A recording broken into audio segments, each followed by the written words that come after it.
गोष्ट मसाई पठार संदर्भात आहे. पन्हाळ पावनखिंड ट्रेकला चाललो आहे हिवाळी अधिवेशनात. जरासा ग्रुप लेंदे तर असं काय नाही, पण सांगतो मसाई पठाराची खासियत काय. इथं लोकल गाईड जर तुम्ही घेतला जवळच्या भागातला किंवा म्हाळुंगी गाव जे मसाई पठाराचं बेस गाव आहे, तरीसुद्धा इथल्या वाटा फसवतात. आलं का लक्षात.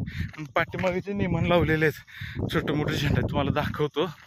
ते तुम्हाला गाईडचं काम करतात प्रॉपर. कारण पठार एवढं विस्तीर्ण आहे ना, इथलं सगळं सपाट आहे, तुम्हाला वाटाच कळणार नाहीत. एखादी टिकडी असेल त्या टिकडीवर जाऊन वाट बघा असेल असलं पण काही चान्सेस नाहीत. त्याच्यामुळं ना कधी पण तुम्ही आला असा तर ते जे झेंडे लावलेले आहेत का नाही, त्याला धरूनच तुम्ही पुढे चाला.